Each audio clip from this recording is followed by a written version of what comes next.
How do business processes relate to customer relations? Your customer experience issues might not be a people problem. It might be something else. This one back-end tweak can make a huge impact on your client experience. You'll be surprised how much your internal processes affect your customer experience and your customer satisfaction. By the end of this video, you will see how behind-the-scenes workflows directly impact customer satisfaction, loyalty, and referrals, and what to fix first.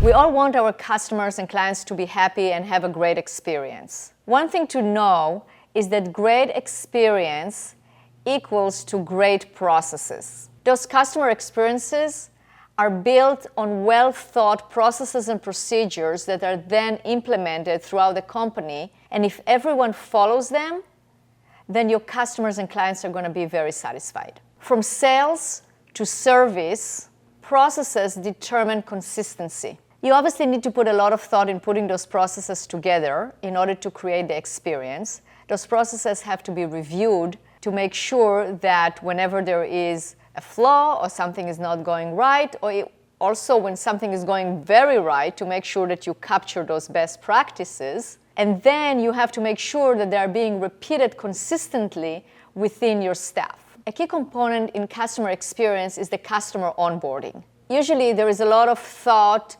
and attention in creating the sales processes. And I actually did a whole video about how to create a sales process. So if you subscribe to my YouTube channel, you'll be able to see it. But what happens after the dotted line is signed? Then you have a new client, a new customer.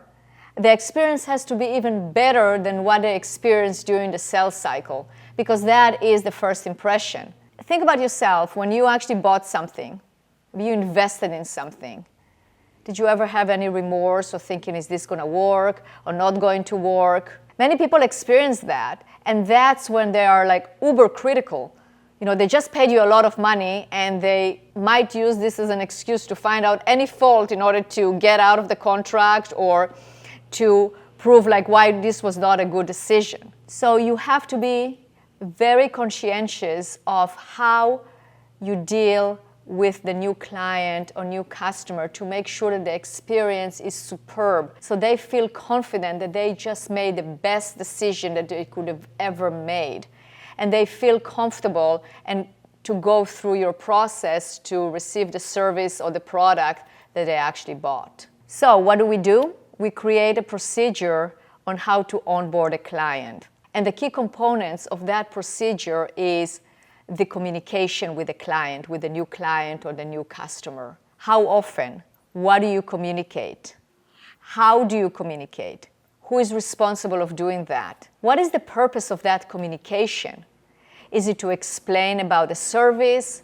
Is it to ensure that they know what the next step is? You have to really define the goal of doing that. So I'll give you an example. We were working with a client on creating the onboarding procedure for a new client once that new client signed up for the service. And the key to every step that we documented is explaining why that step was important.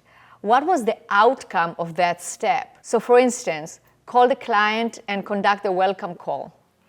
The purpose is for the client to feel welcome, to feel that there is somebody there that is there to service them.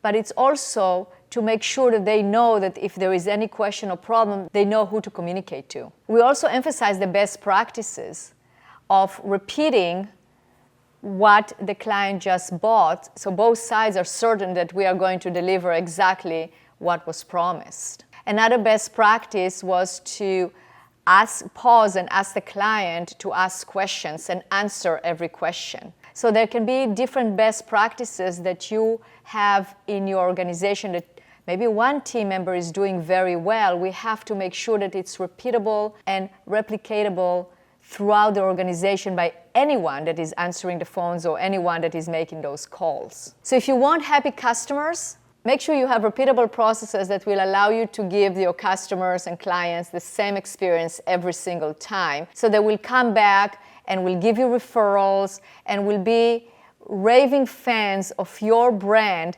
because how you made them feel. And that is another point, is make sure that your processes include the steps to take to make them feel a certain way. So if you want your customers to feel happy, what makes them happy? If you want them to feel wowed, what wows them? And of course, each customer and client can be different, but your actions, if your actions are the same, you can control the results that you are getting. So yes, it does take time to create those processes.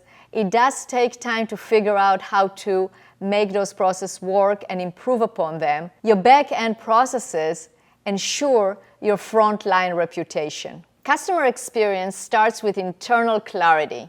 In the next video, I'll show you how to create SOPs that not only will increase efficiency, but also consistent, high-quality client relations.